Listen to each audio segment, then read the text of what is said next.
leaving him prey to debilitating aches and fevers, and a rheumatic complaint, so severe at times that he was hardly able to raise my hand to my head or turn myself in bed.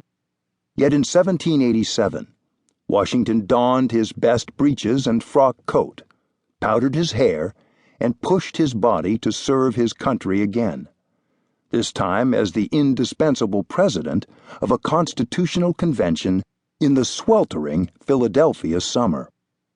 In the span of just over 100 days, the delegates created a radically new frame of government powerful enough to protect and preserve their fledgling republic, but one with enough checks and balances to safeguard against the tyranny that Americans had endured under British rule. These learned but pragmatic politicians heeded the warning of John Adams that men are not only ambitious, but their ambition is unbounded. They are not only avaricious, but their avarice is insatiable. Therefore, it is necessary to place checks upon them all. The framers adopted impeachment as a necessary check against tyranny. "Shall any man be above justice?" asked the influential Virginia delegate George Mason. He warned that it is the president who can commit the most extensive injustice. Although they agreed on the need for impeachment, the delegates struggled with defining the grounds for indicting and removing federal officials.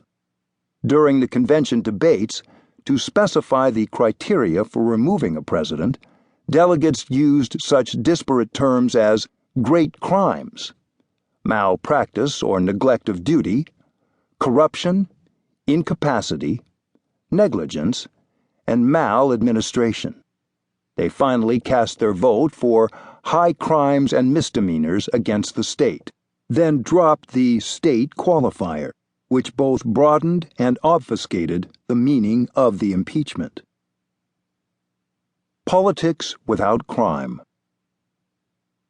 In the election of 1800, after one of the nastiest campaigns in U.S. history, the nation experienced its first political upheaval when the Democratic-Republican Thomas Jefferson defeated the Federalist incumbent president John Adams. Federalists attacked Jefferson for his alleged atheism, radicalism, and lack of moral standards. One propagandist warned that with Jefferson as president, murder, robbery, rape, adultery, and incest will be openly taught and practiced. The air will be rent with the cries of the distressed. The soil will be soaked with blood, and the nation black with crimes. The Jeffersonians fought back, charging Adams with scheming to extinguish the Republic by marrying one of his sons to the daughter of the King of England and re-establishing British rule over America. During this interregnum, John Adams pushed through the Judiciary Act of 1801, infuriating the victorious opponents. The act created 16 new circuit court judgeships and reduced the size of the Supreme Court from 6 to 5, thereby depriving Jefferson of an appointment. In the 19 waning days of his presidency, Adams appointed so-called midnight judges to these new circuit court positions.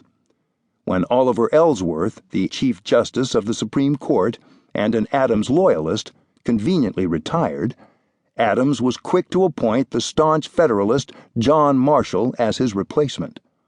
Marshall served as Chief Justice for more than 30 years.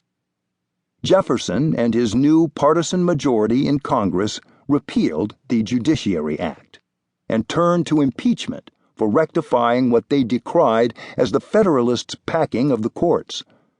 They carefully picked as their first target the elderly Federalist District Court Judge John Pickering, whose advanced dementia and alcoholism led to erratic and sometimes bizarre behavior on the bench. The impeachment of one of many federal trial judges may not amount to very much, but Jefferson and his allies in Congress targeted Pickering as part of a larger plan to breach the separation of powers and place the constitutionally independent judiciary under the heel of the president and his party. Ironically, it was Thomas Jefferson who famously had written in his notes on the